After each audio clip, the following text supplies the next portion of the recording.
Welcome to our channel. Today we how to restore failed card payments in Shopify Checkout, full guide step by step clearly. Log in to your Shopify account. Navigate to the settings section at the bottom left corner of the admin panel. Select payments from the options presented. Review your payment providers to ensure they are properly configured. Check for any alerts or notifications regarding payment processing. If using a third-party payment gateway, visit their site for any updates. Confirm that your gateway account is in good standing and not suspended. Look for recent transaction reports within your Shopify admin.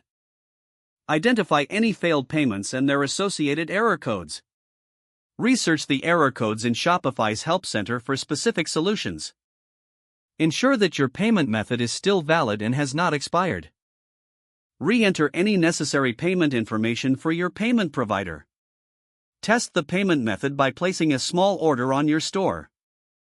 Make sure that your store's currency settings match your payment provider's capabilities. If issues persist, consider contacting Shopify support for assistance.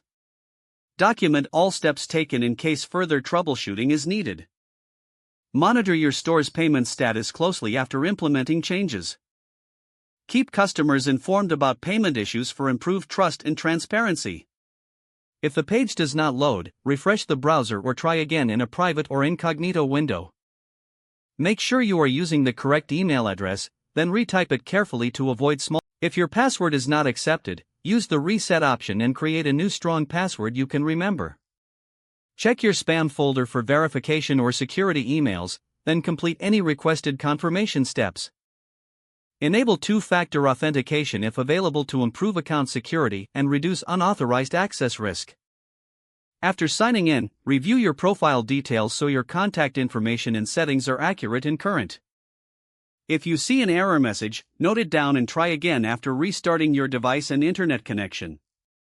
Log out when you finish, especially on shared devices, to keep your account and payment information secure. If the page does not load, refresh the browser or try again in a private or incognito window. Make sure you are using the correct email address, then retype it carefully to avoid small typos. Don't forget to like this video and subscribe to our channel for more step-by-step tech guides.